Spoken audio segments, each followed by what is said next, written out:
Hello everyone, this is Juanano again here. Today's topic is still about storytelling. Well, we do enjoy stories, don't we? We have good stories, we read good stories, we enjoy them. We also have our own stories. Everybody has his or her own stories, life stories. Now, stories can be interesting, can be attractive, can be enticing, impressive because of the characters. Now, what I'm going to talk about today is how to describe and develop your characters. So after you describe them, you have to develop them in such a way so that they stand out as somebody or persons who are real, who feel real. They come alive because of your description, because of your development of their characters. Okay, let's dive to my PowerPoint slides. Okay, people and storytellers, this is our topic for today, how to develop characters in stories. So you have to determine who are the characters in your story. What kind of characters that you are going to tell to the readers? What kind of characters that you are going to you are going to make the story entertaining? What kind of characters that you would like to tell so that your story will be entertaining, will be inspiring, will be something enjoyable to read. Are you going to portray a sad character like this one? Or, yeah, most of them are sad. But the point is that when you write stories, you have to create good characters. And characterization is the way to portray the characters so that they become or they feel like they are real persons. Okay? So let me start with describing and developing. Um, in describing characters, we describe how they look. You describe how they talk, how they do things, how they treat others. This is the way to describe your characters. So by saying how they look, their appearance, their face, their facial expressions, their the way they walk, the way they touch things, yeah, the way they talk to other characters, yeah, somehow these are the ways to describe your character. Yeah. So here, as far as language is concerned, then you can use adjectives, adverbs, or other modifiers that will enrich the description of your characters. Look at this example. This is something that I wrote just a while ago. Let's hear me read aloud this story. The young man seemed indifferent to his surrounding. His eyes were constantly glued to his gadget. Occasionally, he looked up when someone talked to him. Reluctantly, he would answer with one or two short utterances before casting his eyes back to his smartphone screen. He showed no expression, but a few times one could hear him swear audibly at whatever he was watching on the screen. See, this is how I describe one of my characters in my story. See, the bold-faced phrases and words here, different, constantly glued to his gadget, reluctantly, swear audibly. Somehow they tell the readers uh, how these characters look like. They can feel that this boy or this young man is a different person because he is addicted to his gadget all the time, and as a result he interacts less friendly in a less friendly manner with the surrounding. He doesn't really care about what is going on around him. So this is the character that I described: a young man who seemed to be addicted to his gadget and shut out the world. Okay, so notice the use of language in order to create, in order to bring your characters alive, in order to make it real. Now, I talk about describing. Now it comes for me to discuss developing, because besides or after you describe your characters, you have to develop the characters. Now, um, development of characters means that we show how your characters, with their own traits and features, engaged in the conflict and the dynamics of the story.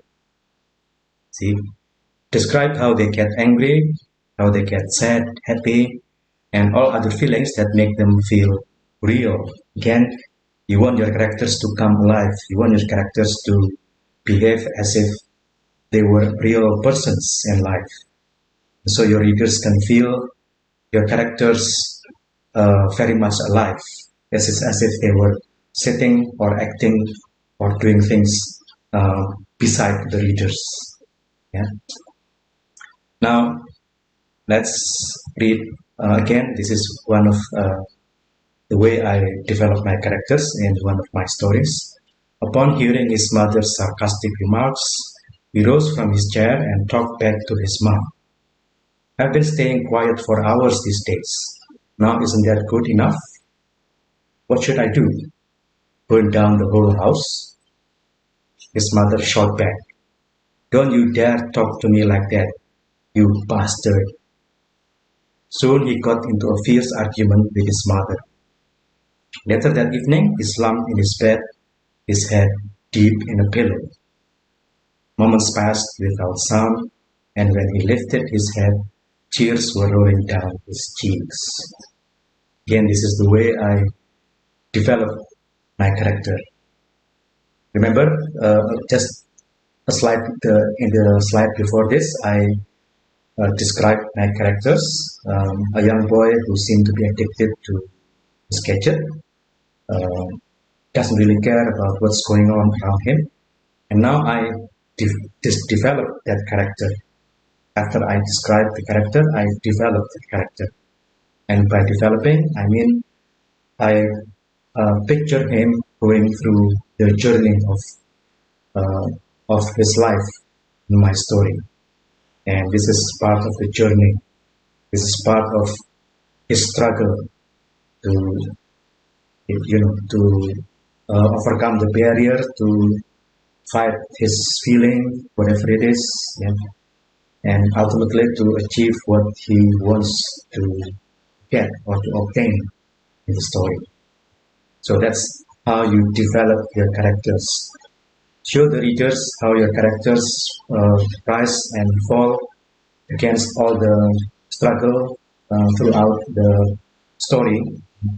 Make it as dramatic as possible. Use adjectives, adverbs, which make it even more lively, even more real, so that your characters really stand out as something real, something alive. Okay. Yeah. Now I come to the good characterization. An impressive character is round. Round means not black and white. Black and white means not entirely evil or not entirely